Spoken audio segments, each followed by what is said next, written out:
집을 비싸게 사고 싶은 사람이 없는 만큼 싸게 팔고 싶은 사람도 없다.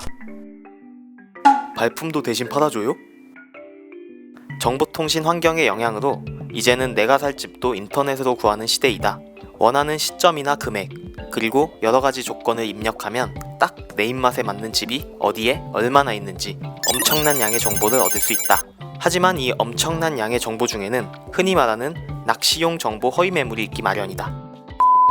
손님 끌기용 낚시 매물. 내가 원하는 시기에 내가 가진 금액으로 내가 원하는 면적대의 집이 여러 개 있다면 한 번쯤은 허위 매물을 의심해 볼 필요가 있다. 허위 매물은 실제 존재하지 않는 매물이지만 소유자들에게 가장 선호도가 높은 조건만을 결합시켜 만든 가상의 매물이다.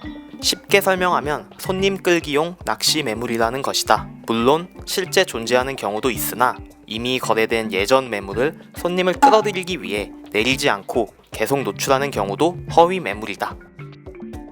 시세보다 지나치게 저렴한 가격. 주변 시세보다 지나치게 저렴한 가격의 매물이 나왔다면 한 번쯤 의심해볼 필요가 있다.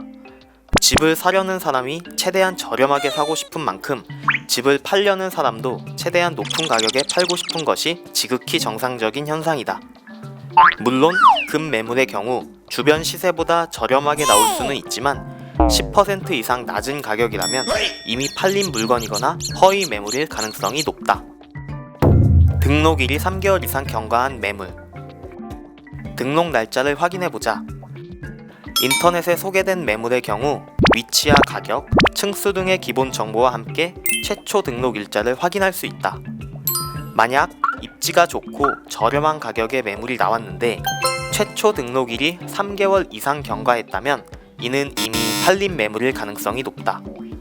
일반적으로 인터넷에 소개되는 매물들이 매일매일 업데이트된다는 점을 감안한다면 3개월이나 경과한 매물이 아직도 보인다는 것은 의심의 여지가 있다.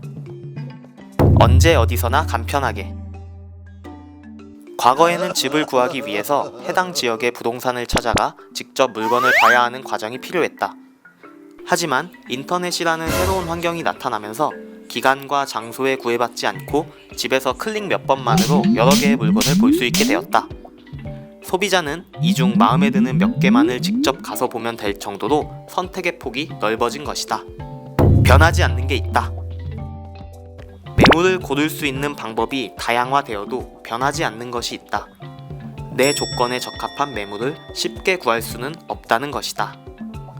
매수자와 매도자의 심리 상태를 서로 바꾸어서 생각해보면 절대 바뀔 수 없는 진리이다. 따라서 인터넷을 통해 정말 마음에 드는 매물을 발견하였다면 우선 해당 부동산에 연락을 취해 실제 존재하는지를 알아보고 그 물건을 볼 수 있도록 미리 약속을 하고 확인을 받아두는 것이 허위 매물의 피해를 방지할 수 있는 현명한 방법이다.